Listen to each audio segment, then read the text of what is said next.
Morning. आपण BA भाग 1 semester 2 STD science technology and development याचा दुसरा टॉपिक आपण सुरू केलेला आहे. आपल्या टॉपिकचं नाव आहे संदेशवहन आणि माहिती तंत्रज्ञान. यात आपण संदेशवहनाचा अर्थ, संदेशवहनाची जी साधनं आहेत त्यात संगणक असेल, संगणकाचा उदय, संगणकाचा महत्त्व, संगणकाचे नेटवर्क, इंटरनेट, संगणकातील व्हायरस, कॉम्प्युटर व्हायरस आणि माहिती तंत्रज्ञान अशा मुद्द्यांचा आपण अभ्यास करणार आहोत. पाठीमागच्या लेक्चरला आपण संदेशवहन अर्थ आणि संदेशवहनाची साधने आपण अभ्यासली. त्याचबरोबर आपण कॉम्प्युटर, संगणक उदय, विकास त्याचा आपण थोडक्यात अभ्यास केला किंवा संगणकाचे जे फायदे आहेत त्याचा देखील आपण विचार केला. संगणक ही व्यवस्था मानवी जीवनासाठी किती उपयुक्त आहे, ज्यामुळे आपण आज किंवा आपल्या संपूर्ण सामाजिक आर्थिक जीवनाचं आधुनिकीकरण झालेलं आहे. त्या आधुनिकीकरणाचा आपण या ठिकाणी अभ्यास करतोय. व सर्वसामान्यपणे संगणकाची व्यवस्था, त्याच्या माध्यमातून निर्माण झालेलं नेटवर्क, ज्याला आपण इंटरनेट म्हणू शकतो, आणि संपूर्ण जगाला एकत्र आणलेलं आहे.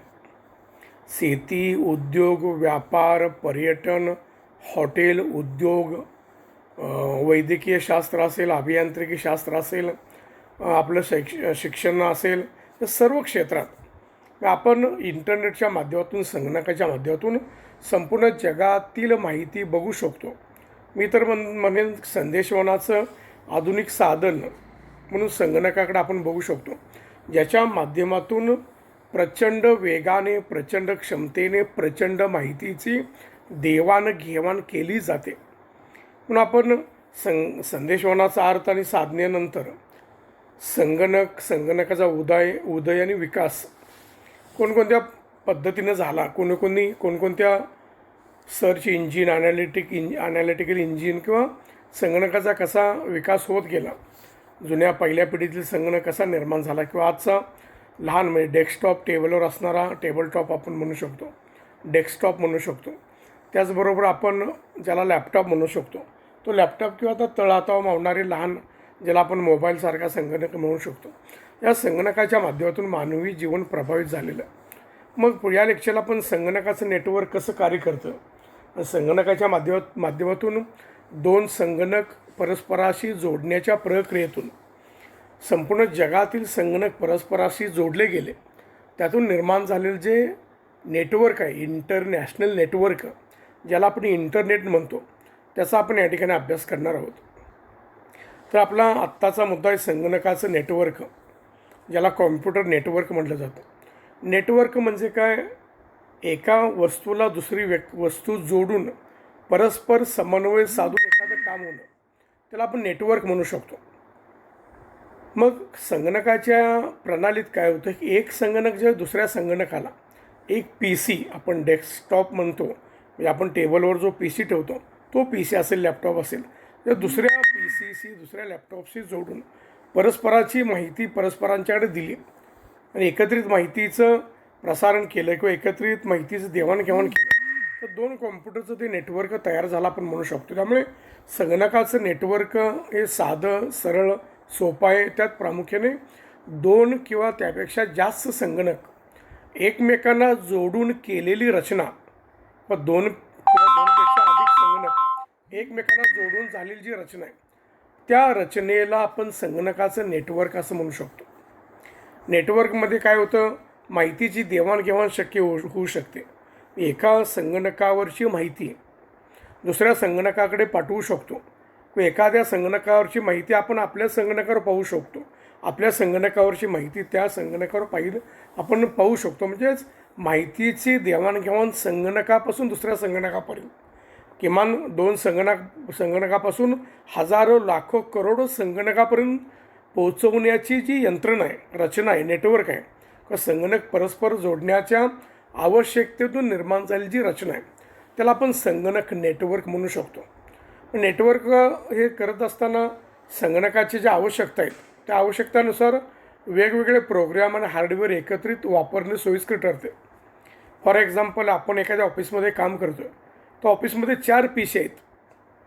त्या 4 PCंचा CPU पी सीजवळ असेल, परंतु एक मोठा सर्व्हर असतो.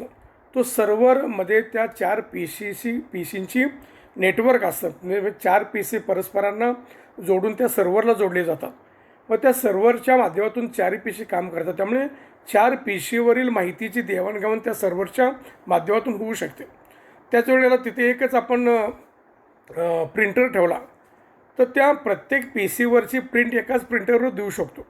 म्हणजेच नेटवर्कचा फायदा काय होतो तर अनेक प्रोग्राम्स आणि हार्डवेअर दिसणाऱ्या वस्तू एकत्रित वापरता येऊ शकतात. म्हणजेच एखाद्या कॉम्प्युटरवर एखादा प्रोग्राम नसेल तर दुसऱ्या PCवरचा प्रोग्राम इकडं आपण घेऊन त्याच्यावर आपण काम करू शकतो. त्यामुळे नेटवर्कमधील आवश्यकतेनुसार संगणकाच्या गरजेनुसार वेगळे प्रोग्राम्स हार्डवेअर एकत्रित वापरता येणं सोयीस्कर ठरतं.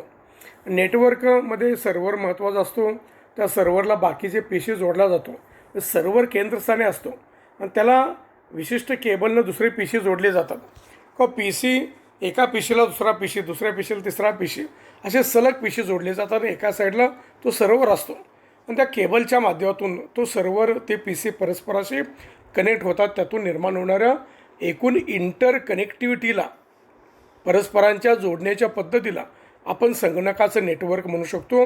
या संगणकाच्या नेटवर्कमुळे अगदी साध्या ऑफिसपासून मोठमोठ्या म्हणजे अगदी राज्य देश पातळीवर, राज्य पातळीवर, विद्यापीठाच्या पातळीवर, तसे अगदी जागतिक पातळीवर याचा एक फायदा झाला की सगळे संगणक परस्परांना जोडले जाऊन एक विशाल नेटवर्क निर्माण झालं. जे नेटवर्क पुढं इंटरनेटसाठी कारणीभूत ठरलं.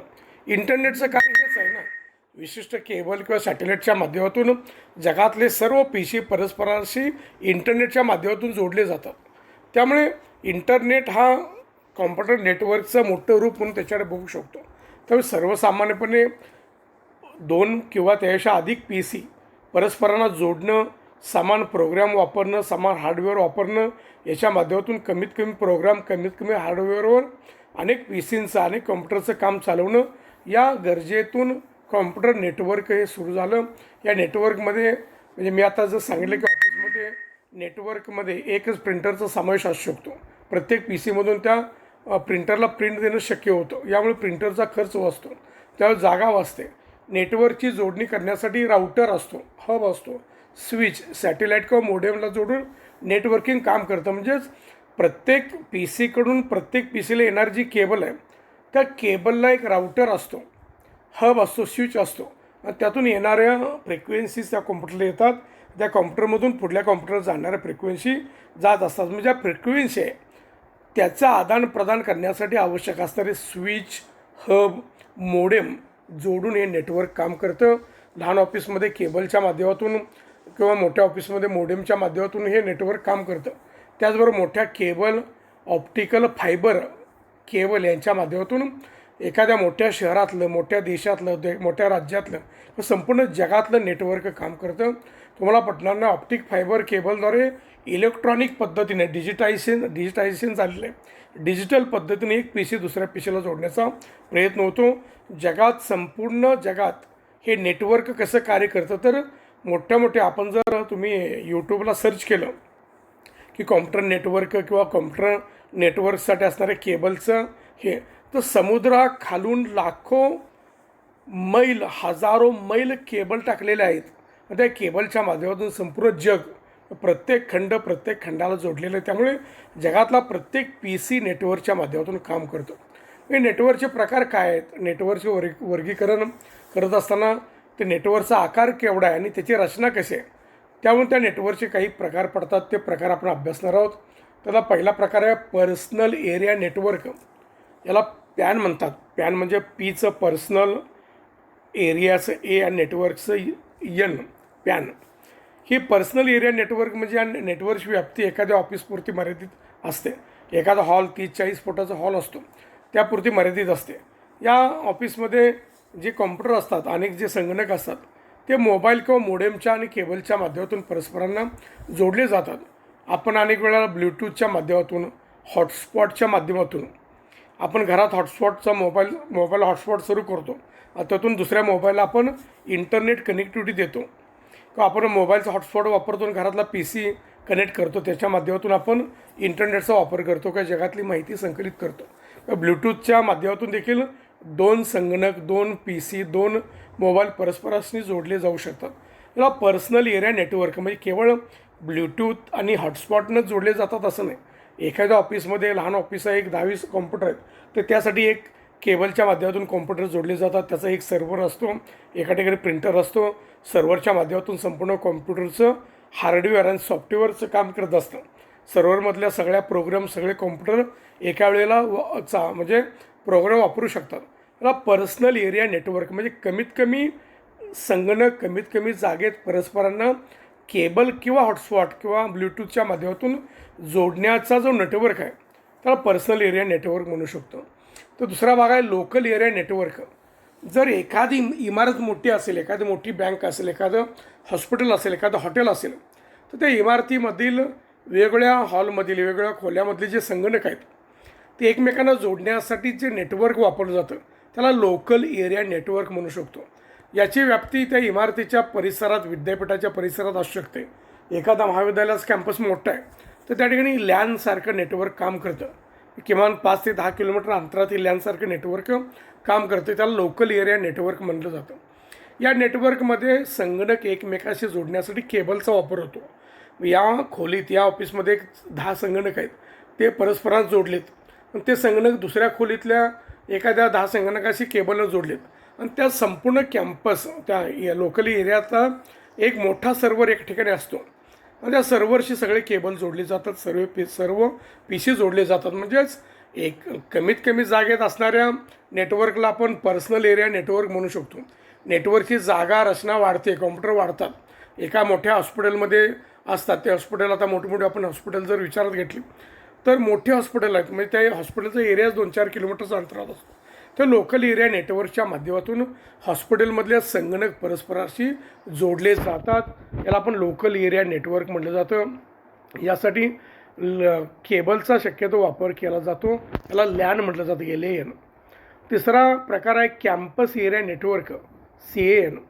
एखादा मोठा कॅम्पस असेल, आपण विद्यापीठ जर बघितलं, शिवाजी विद्यापीठ कोल्हापूर, तर शिवाजी विद्यापीठ कोल्हापूरचा कॅम्पस प्रचंड मोठा आहे. एक इमारत, एका डिपार्टमेंटची एक इमारत पण 2-2, 3-3, 4-4 मजले. सेंट्रल बिल्डिंग जर आपण बघितली, जिथं ऑफिसेस आहेत, कार्यालयीन कामकाज चालतं, ती बिल्डिंग देखील 3-4 मजले, मोठी विस्तृत आहे.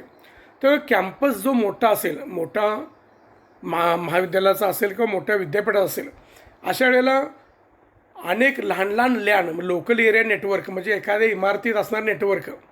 आपण आपल्या विद्यापीठाचं उदाहरण घेतलं तर सायन्सचे काही डिपार्टमेंट आहेत, त्याला आपण लॅन नेटवर्क म्हणू शकतो. मुख्य बिल्डिंग त्याची लॅन नेटवर्क म्हणू शकतो.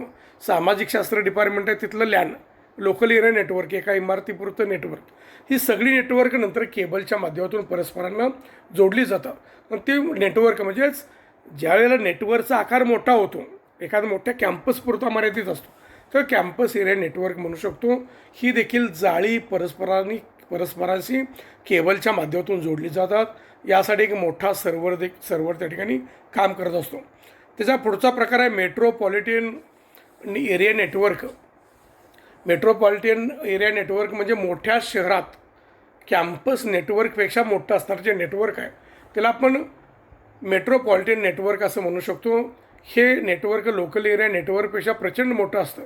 हे नेटवर्क संपूर्ण शहरात काम करतं. या नेटवर्कमध्ये वेगवेगळ्या केबलचा वापर केला जातो. अनेक वेळेला या नेटवर्कमध्ये टेलिफोन केबलचा वापर केला जातो. आज मुंबईसारख्या शहरात, मुंबई किंवा मोठमोठ्या कलकत्ता, अगदी कोल्हापूरसारख्या शहरात संपूर्ण शहरातले कॉम्प्युटर परस्पराशी कनेक्ट असतात. त्याला आपण इंटरनेट म्हणू शकतो पुढल्या भाषेत. ते कनेक्ट होत असताना प्रत्येक घरातला कॉम्प्युटर, प्रत्येक ऑफिसमधले कॉम्प्युटर, प्रत्येक लोकल एरियातले कॉम्प्युटर हे परस्पराशी एकतर केबलने नाहीतर एकतर टेलिफोनच्या माध्यमातून जोडले जातात. त्याला आपण टेलिफोन किंवा रेडिओचे नेटवर्क म्हणू शकतो. त्याला मेट्रोपॉलिटन एरिया नेटवर्क म्हणू शकतो. म्हणजे मोठ्या शहरात जे नेटवर्क काम करतं त्याला मेट्रोपॉलिटन नेटवर्क म्हणू शकतो. त्यानंतर शेवटचं वाईड एरिया नेटवर्क. ज्यावेळेला एखाद्या मोठ्या शहरातलं नेटवर्क दुसऱ्या मोठ्या शहराला जोडलं जातं किंवा एका गावातलं नेटवर्क दुसऱ्या गावाला जोडलं जातं. फॉर एक्झाम्पल संपूर्ण भारतातले सगळे कॉम्प्युटर आज इंटरनेट म्हणजे माझ्या पी सीवर मी बसल्यानंतर हॉटस्पॉट सुरू केला की हॉटस्पॉटच्या माध्यमातून मला नेट मिळतं, त्यातून मी जगातली माहिती माझ्या पी सीवर घेतो. हॉटस्पॉट काय आहे तर मला इंटरनेट नेटवर्कच्या कनेक्शन देणारं एक साधन आहे. हॉटस्पॉट कशा मोबाईलला रेंज कुठून येते तर सॅटेलाईट माध्यमातून येते. सॅटेलाईटमधून कुठे येते तर टॉवरमध्ये, मोबाईल टॉवरमध्ये. मोबाईल टॉवरमधून आपल्याकडे कुठे येते तर मोबाईल टॉवर टू टॉवर ज्या जमिनीखालून केबल गाठलेले असतात त्या केबलच्या माध्यमातून आपल्याला रेंज येते. एवढं मोठं विस्तृत हे नेटवर्क आहे. ते संपूर्ण जगातले पी सी, जगातले किंवा देशातले पी सी परस्परांना जोडण्याच्या नेटवर्कला वाईड म्हणजे प्रचंड मोठं एरिया नेटवर्क आपण म्हणू शकतो. या नेटवर्कमध्ये देखील टेलिफोन लाईनचा वापर केला जातो.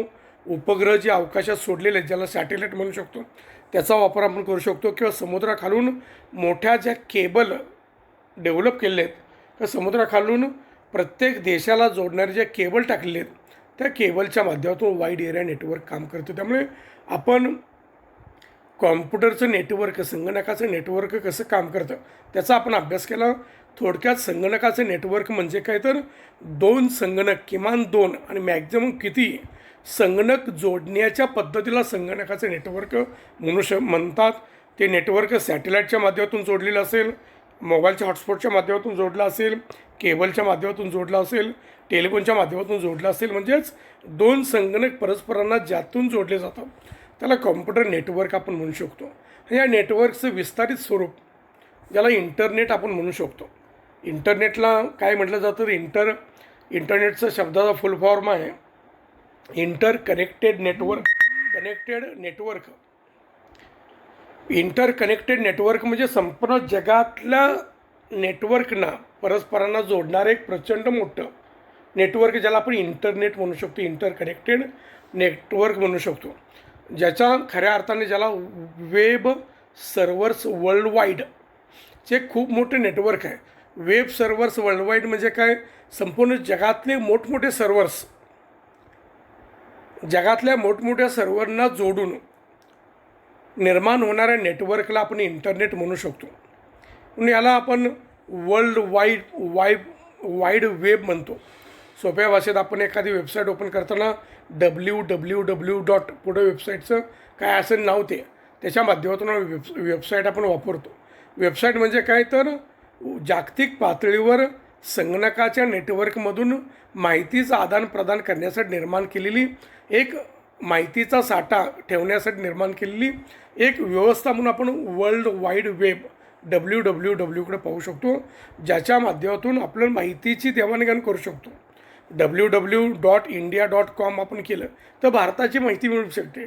www.politic ज्याला आपण जॉग्राफिकल इंडिया म्हटलं तर आपल्याला भौगोलिक माहिती मिळू शकते. म्हणजेच प्रत्येक माहितीची विभागणी करण्याची जी पद्धत आहे त्याला वर्ल्ड वाईड वेब म्हटलं जातं.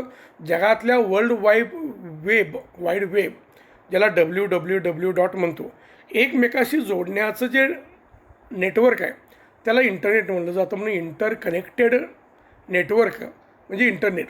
तर इंटरनेटची सुरुवात कधी झाली तर 1 जानेवारी 1983 झाली.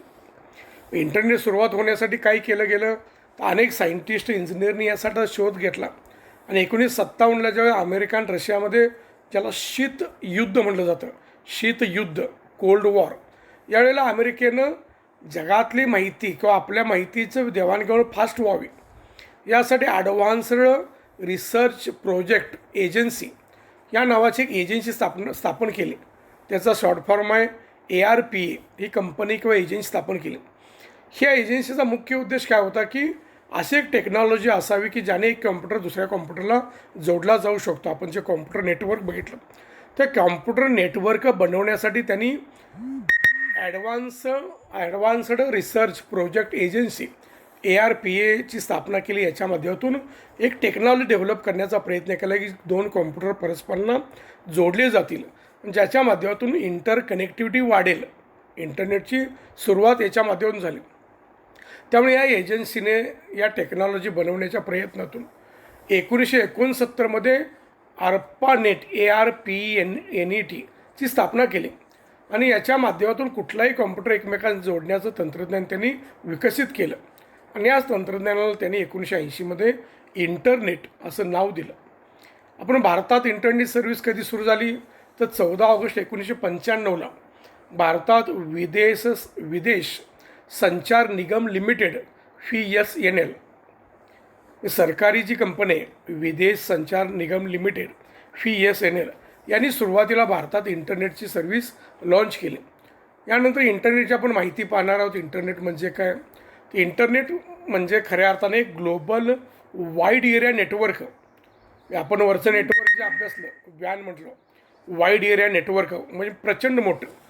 तर इंटरनेट म्हणजे काय? जागतिक पातळीवरच्या विविध कॉम्प्युटरना PCना जोडणारं जागतिक पातळीवरचं ज्याला ग्लोबल वाईड एरिया नेटवर्क म्हटलं जातं, त्याला इंटरनेट म्हटलं जातं.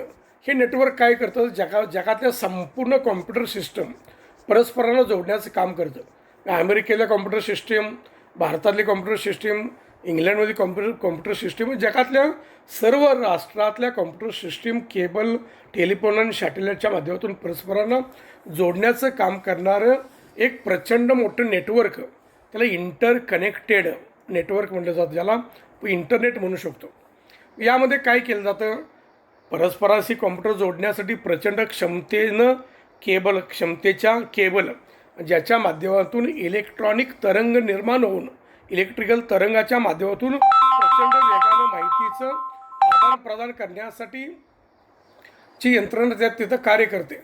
यासाठी जे कॉम्प्युटरसाठी ज्या केबल वापरले जातात त्याला हाय बँडविड्थ डाटा लाईन्स असं म्हटलं जातं. हाय बँडविड्थ डाटा लाईन्स म्हणजे काय? प्रचंड क्षमतेनं माहितीची देवाणघेवाण प्रचंड वेगानं क्षणाच्या म्हणजे सेकंदाच्या लाखाव्या हिश्श्याच्या पेक्षा जास्त वेगानं माहिती ट्रान्सफर करणारी जी केबल आहे, ज्या लाईन्स आहेत, त्याला हाय बँडविड्थ डाटा लाईन म्हटलं जातं.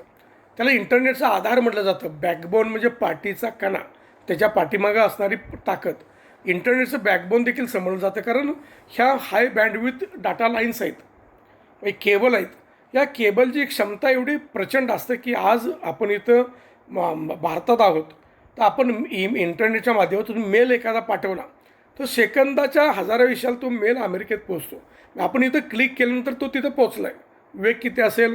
प्रकाशाचा वेगानं चालणारी हाय बँडविड्थ डाटा लाईन, याला इंटरनेटचा आधार म्हणू शकतो, बॅकबोन देखील म्हटलं जातं.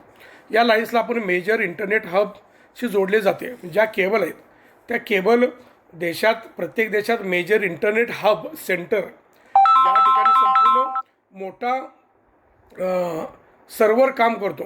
भारतातले सर्व्हर बेंगलोरमध्ये आहेत, मद्रासमध्ये आहेत, मुंबईमध्ये.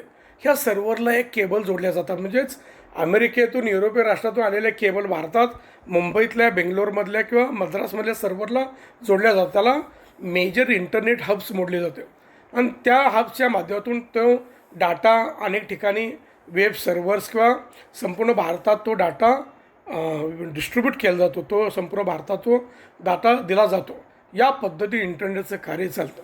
तर इंटरनेटचा इतिहासाचा विचार जर आपण केला तर इंटरनेट 1969मध्ये जगातलं म्हणजे त्याने आपलं पहिलं पाऊल ठेवलं अमेरिकेच्या त्या कंपनीच्या माध्यमातून. आणि बदलत्या वेळेनुसार बदलत्या टेक्नॉलॉजीनुसार प्रत्येक वेळा इंटरनेटचा वेग बदलला, इंटरनेटची क्षमता बदलली, इंटरनेटचा आवाका बदलला. इंटरनेटच्या माध्यमातून माहितीची देवाणघेवाण करण्याचा स्रोत किंवा संपूर्ण गोष्टी निर्माण झाली दिसून येतात. त्यामुळे इंटरनेटचा इतिहास उगमाबद्दल काही माहिती आपण या ठिकाणी घेणार आहोत. त्यात इंटरनेटचा उगम ARPANET advance research project agency नेटवर्कपासून झाला. 1969मध्ये ARPANET अमेरिकेच्या संरक्षण विभागाचा एक घटक होता व संरक्षण विभागातल्या माहितीची देवाणघेवाण करण्यासाठी सुरुवातीला अमेरिकेने इंटरनेटचा वापर केला. सुरुवातीच्या काळात गोपनीय पत्र कॉम्प्युटरच्या साहाय्याने पाठवण्यासाठी हे नेटवर्क बनवलं गेलं. त्याचं नाव हे आहे ARPANET ARPANET. हे अमेरिकेनं संरक्षण खात्यासाठी वापरलं गेलेलं होतं. पण पुढं याच काळात हे नेटवर्क सुरुवातीच्या काळानंतर हे नेटवर्क संरक्षण क्षेत्रानंतर अमेरिकेतल्या काही युनिव्हर्सिटींना पुरवलं गेलं. ते युनिव्हर्सिटीत परस्परांशी कॉम्प्युटर जोडण्यासाठी या नेटवर्कचा वापर केला गेला. आणि 1972 मध्ये 72पर्यंत संपूर्ण अमेरिकेतल्या विविध शहरात या नेटवर्कने विविध कॉम्प्युटर जोडले गेले आणि 1972पर्यंत किंवा त्यानंतर जगातले अनेक देश इंटरनेटच्या माध्यमातून जोडले जाऊ लागले किंवा या नेटवर्कच्या माध्यमातून जोडले जाऊ लागले. ज्यावेळेला हे नेटवर्क संपूर्ण जगातल्या प्रत्येक राष्ट्रापर्यंत पोहोचलं तेव्हा या नेटवर्कला इंटरनॅशनल नेटवर्क किंवा इंटरकनेक्टेड नेटवर्क म्हणून असं म्हणलं गेलं, त्याला इंटरनेट आपण म्हणू शकतो. तर या इंटरनेटची काही वैशिष्ट्य आपण या ठिकाणी अभ्यासणार आहोत. ती वैशिष्ट्य, त्यातलं पहिलं वैशिष्ट्य आहे वर्ल्ड वाईड वेब. हा इंटरनेटचा एक भाग आहे. www. इंटरनेट म्हणजे काय तर माहितीचे आदानप्रदान करणारे एक मोठं जाळं, मोठं नेटवर्क जे जगात प्रत्येक देशापर्यंत पोचलेलं आहे, त्याला मोठं नेटवर्क, मोठं जाळं आपण म्हणू शकतो. मग माहिती कशा माध्यमातून येते जाते तर www.च्या माध्यमातून, त्याला आपण वर्ल्ड वाईड वेब म्हणू शकतो. हा इंटरनेटचा एक भाग आहे. त्यामुळे हा वर्ल्ड वाईड वेबच्या माध्यमातून आपण युजरला, म्हणजे आपण जी माहितीची देवाणघेवाण करतो, आपण युजर आहोत, त्याला तो अलाव करतो, त्याला सहकार्य करतो की तू वर्ल्ड वाईड वेब www.च्या माध्यमातून माहिती बघू शकतोस, माहितीची देवाणघेवाण करू शकतो. त्याचबरोबर इंटरनेटमध्ये एक वेब पेज असं डॉक्युमेंट असतं. आज माहिती www. ही माहिती कोण घालतं? संस्था, देश, एखादी संशोधन संस्था, रिसर्चर, अगदी सगळी लोकं. शेतकरी देखील आपल्या शेताची माहितीसाठी एक वेबसाईट बनवू शकतो. www.ला आपण वेबसाईट म्हणू शकतो. तसंच वेबसाईट बनवण्याच्या प्रक्रियेला वेब पेज म्हणू शकतो. माहिती जास्त असेल तर वेबसाईट म्हणू शकतो, माहिती कमी असेल तर वेब पेज असू शकतं. ते एक असं डॉक्युमेंट आहे त्याच्यावर आपण आपली माहिती घालवू शकतो. आपल्या कॉलेजची एक वेबसाईट आहे, तर वेबसाईटवर एक वेब पेज आपलं आहे. वेब पेजवर आपल्या कॉलेजची माहिती आहे, कॉलेजचं नाव आहे, इमारतीचे फोटो आहेत, स्टाफची माहिती, आपल्या कॉलेजमध्ये काय ॲक्टिव्हिटी होतात त्याची देखील माहिती आहे. मग त्याला वेब पेज असं डॉक्युमेंट म्हटलं जातं, ज्यात hyper text markup language HTML language आपण म्हणू शकतो. ती कॉम्प्युटर लँग्वेज आहे, हायपर टेक्स्ट मार्कअप लँग्वेज. त्याच्या माध्यमातून ही माहितीचं आदानप्रदान केलं जातं. इंटरनेटमध्ये HTML डिझायनरला हायपर लिंक्सद्वारे एकत्र जोडण्याची परवानगी दिली जाते. या टेक्निकल काही बाबी आहेत. इंटरनेटमध्ये प्रत्येक वेब पृष्ठाचा एक पत्ता असतो. आपण जे वेब पेज तयार करतो त्याला पत्ता असतो. त्याला युनिफॉर्म रिसोर्स लोकेटर म्हटलं जातं. URL म्हणजे आपला जो पत्ता आहे, आपल्या वेबसाईटचा पत्ता आहे www.krpkanya.com असेल, त्याला युनिफॉर्म रिसोर्स लोकेटर म्हटलं जातं, URL म्हटलं जातं. मग त्याला प्रत्येकाचा पत्ता असतो. तो पत्ता आपण टाईप केला की आपल्याला ती माहिती मिळू शकते. त्याचबरोबर इंटरनेटच्या माध्यमातून ईमेल, ज्याला इलेक्ट्रॉनिक मेल म्हटलं जातं, हे प्रचंड लोकप्रिय झालं. कारण आज जगातल्या पत्रव्यवहारासाठी, माहितीचे आदानप्रदान करण्यासाठी 99% लोक इंटरनेटचा वापर करतात, ज्याच्या माध्यमातून माहितीचं प्रदान करणं अत्यंत सुलभ झालेलं आहे, माहिती पाठवणं सुलभ झालेलं आहे. त्याचबरोबर कॉम्प्युटरचा फायदा काय, इंटरनेटचा फायदा काय? ईमेल आपण संदेश तयार करू शकतो, पाठवू शकतो. ईमेल प्राप्त करण्यासाठी आपण ईमेल प्रोग्राम तर करू शकतो. ईमेलचा आपण आपला ईमेल ॲड्रेस तयार करू शकतो.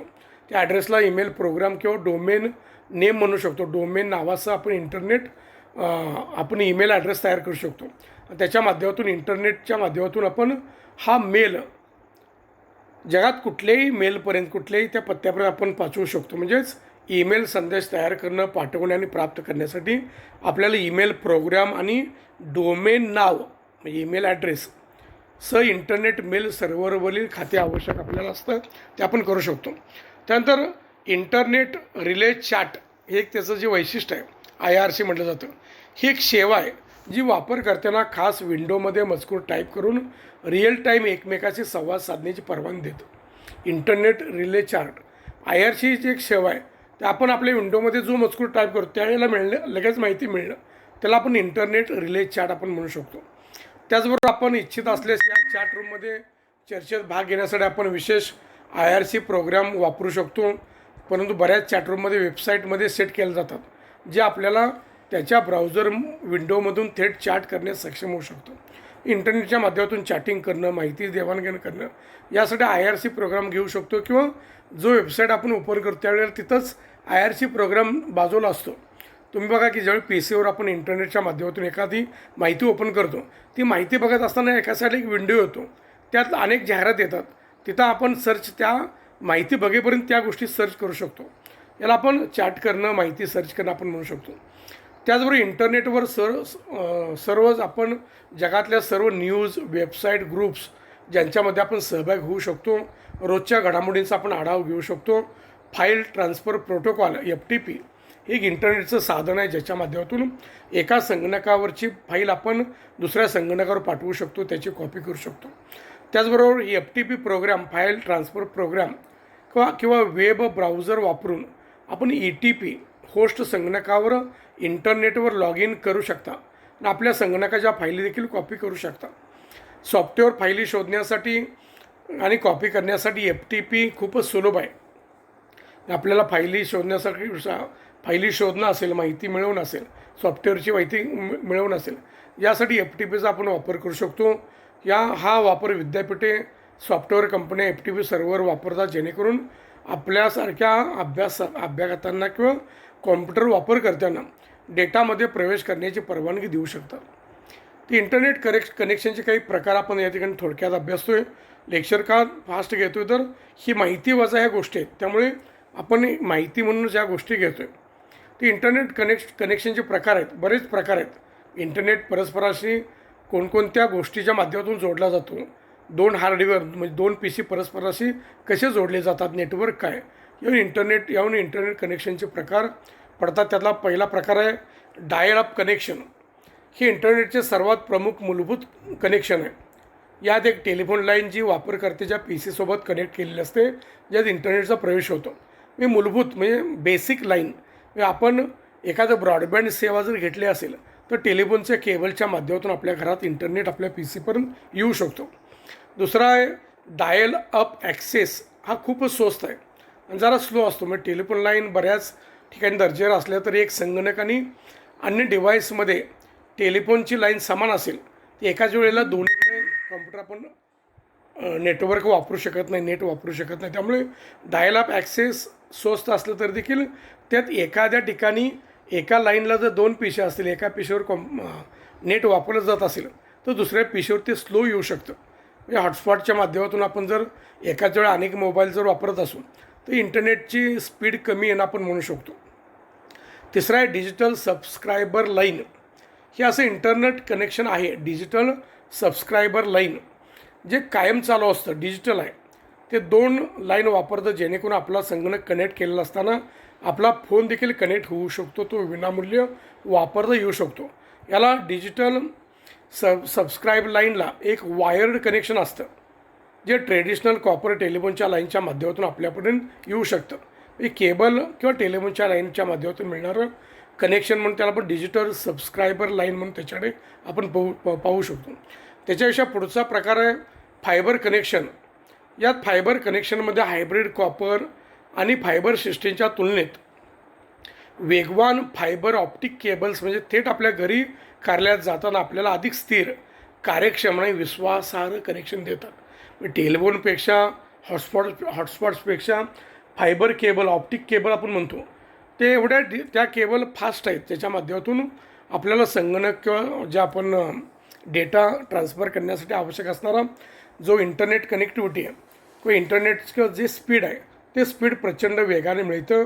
ते स्पीड 1 Gbps पर्यंत ब्रॉडबँड गती समर्थन देण्यास सक्षम असतं.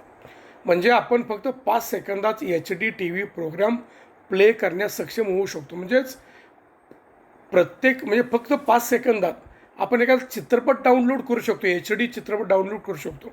एवढी ताकद फायबर कनेक्शनमध्ये असलेली दिसून येतं. पुढलं कनेक्शन आहे वायरलेस कनेक्शन. हे वायरलेस कनेक्शन म्हणजे काय, वायफाय. जसे की नावाने आपण सूचित करतो की इंटरनेटशी कनेक्ट होण्यासाठी टेलिफोन लाईन किंवा केबल वापरत नाही, तर वायफायचा वापर करतो. हॉटस्पॉटच्या माध्यमातून वायफाय वापरतो, ब्लूटूथ वापरतो. त्यामुळे याला वायरलेस कनेक्शन आपण म्हणू शकतो. हे कुठे वापरू शकतो, यासाठी आज अनेक कंपनीने राऊटर्स केलेले आहेत. ते राऊटर आपण जर ज्या ठिकाणी त्या कंपनीच्या रेंज असते त्या ठिकाणी राऊटर्स ते ठेवलं, ते चालू केलं, त्याचा हॉटस्पॉट सुरू केला, तर त्याच्या माध्यमातून अनेक PC, अनेक मोबाईल आपण वायफाय कनेक्ट करू शकतो. याचा वेग देखील तुमच्या ऑप्टिक फायबर केबल्सपेक्षा कमी असतो, पण 5 Mbps ते 20 Mbps पर्यंत त्याचे वेग असलेलं दिसून येतो. त्यानंतर सेल्युलर टेक्नॉलॉजी, सेल म्हणजे मोबाईल टेक्नॉलॉजी, मोबाईलला सेल म्हटलं जातं, सेल्युलर टेक्नॉलॉजी. तर या टेक्नॉलॉजीच्या माध्यमातून देखील आपण इंटरनेट वापरू शकतो. आपल्याकडे मोबाईल जेव्हा आली तर 2G 3G 4G आता 5G मोबाईल येतो आहे. तर 4G मोबाईल आपण वापरतो आहे. 4G म्हणजे सेल्युलर वायरलेस मानकाची 4थी पिढी. या 4Gचं उद्दिष्ट आहे 100 MBPS पीक मोबाईल स्पीड प्राप्त करणं. पण प्रत्यक्षात तेवढं स्पीड मिळत नाही. ज्यावेळी 5G इंटरनेट कनेक्शन मोबाईलला मिळेल त्यावेळेला मोबाईलचं स्पीड जास्त असणार आहे, ज्यातून इंटरनेट आपण फास्ट वापरू शकतो. त्यानंतर इंटरनेट वापरण्याचे फायदे काय, इंटरनेटचा मानवी जीवनासाठी काय फायदा झाला, काही तोटा झाला, त्याचा देखील या ठिकाणी आपण अभ्यास करणार आहोत. त्यात प्रामुख्याने इंटरनेट फायदे पाहत असताना सोशल नेटवर्किंग शक्य झालेलं आहे, एज्युकेशन शक्य झाले, रिक्रिएशन काही गोष्टी बनवणं, निर्माण करणं, ऑनलाईन राहणं, माहिती देण्यास याचा उपयोग होतो आहे. त्याचबरोबर जगातली संपूर्ण माहिती काही क्षणात आपल्यापर्यंत मिळू शकते. आपल्या जवळची माहिती आपण जगात पोचवू शकतो. माहितीचं आदानप्रदान चांगल्या पद्धतीने होऊ शकतो. आपण इच्छित असल्यास तर जगाच्या माहितीशी कनेक्ट राहून आपण आपल्या बुद्धिमत्तेच्या माध्यमातून माहितीची देवाणघेवाण करू शकतो. त्याचा इंटरनेटचा उपयोग करून आपण कोणतीही माहिती अगदी सहज शोधू शकतो. जसं गुगल हा प्लॅटफॉर्म आहे, व्हॉट्सअप आहे, फेसबुक आहे, ट्विटर आहे, याच्या मदतीतून आपण सहजपणे कोणाला संदेश पाठवू शकतो, व्हिडिओ पाठवू शकतो, ऑडिओ पाठवू शकतो, दस्तावेज पाठवू शकतो. म्हणजेच गुगलच्या माध्यमातून जगातली सगळी म्हणजे अगदी भौगोलिक व्यवस्थेपासून आर्थिक व्यवस्थेपर्यंत, शैक्षणिक व्यवस्थेपासून संरक्षण व्यवस्थेपर्यंत, सगळी हवामान व्यवस्थेपासून अगदी अवकाश माहितीपर्यंत सर्व माहिती आपण पाहू शकतो. संदेश, ऑडिओ, व्हिडिओ, दस्तावेजचं आदानप्रदान करू शकतो. जर आपण अभ्यासावर बोलायचं म्हटलं तर आपण प्रत्येकजण ऑनलाईन अभ्यास करू शकतो. जगातल्या प्रत्येक विद्यापीठाच्या लायब्ररी ग्रंथालये, अनेक महाविद्यालयाची ग्रंथालये आज इंटरनेटच्या माध्यमातून कनेक्ट आहेत. आपण घर बसल्या अगदी अमेरिकेतल्या, इंग्लंडमधल्या आधुनिक विद्यापीठातली म्हणजे मोठ्या विद्यापीठातली ग्रंथालये आपण तपासू शकतो. त्याच्या माध्यमातून आपण त्या ग्रंथालयाची पुस्तकं घरबसल्या वाचू शकतो, संशोधन करू शकतो. त्याचबरोबर करमणुकीच्या दृष्टिकोनातून विचार केला तर आपल्याला याची गरज आहे. करमणुकीमुळं आपण गाणी पाहू शकतो, डाउनलोड करू शकतो, आपली माहिती अपलोड करू शकतो, व्हिडिओ पाहू शकतो, ऑनलाईन गेम खेळू शकतो. याबरोबर शेती, उद्योग, व्यवसाय, समाजाच्या सर्व क्षेत्रात याचा उपयोग होताना दिसून येतो. त्यानंतर इंटरनेटचे तोटे काय आहेत, तर इंटरनेट तोट्यात त्याचं प्रमुख तोटा आहे की इंटरनेटचं व्यसन लागतं. आपण सतत जर मोबाईल, कॉम्प्युटरवर बसत असो, इंटरनेटच्या माध्यमातून काही गोष्टी पाहण्याची सवय लागली, चांगल्या माहितीचं आदानप्रदान करणं आवश्यकच आहे. अनेक वेळा चुकीची माहितीचं आदानप्रदान केलं जातं, चुकीची माहिती घेतली जाते, ते इंटरनेटचं व्यसन लागू शकतं. सतत आपण ते वापरत असू, सतत एखाद्या वापरकर्त्याचं आपण अनुसरण करत असू तर आपला मूल्यवान वेळ याच्या माध्यमातून जातो. हा इंटरनेटचा एक तोटा असलेला दिसून येतो. तर त्याचबरोबर इंटरनेटच्या माध्यमातून येणारी जी माहिती आहे, यूट्यूब असेल, ट्विटर असेल, फेसबुक असेल किंवा इंटरनेटच्या माध्यमातून मिळणार, कारण इंटरनेट हे माहिती तंत्रज्ञानाचं अफाट जाळ आहे, माहितीचं जाळ आहे, ज्ञानाचं. आपण त्या माहितीचं ज्ञानात रूपांतर आपल्या बुद्धिमत्तेच्या माध्यमातून करणं गरजेचं आहे. तर मिळालेली माहिती, ज्ञान समजून आपण घेतली तर त्यातून अनेक वेळा गोंधळ होऊ शकतो. कारण इंटरनेटवर मिळणारी सगळीच माहिती ही 100% ज्ञान असतं व खरी असते असं नाही.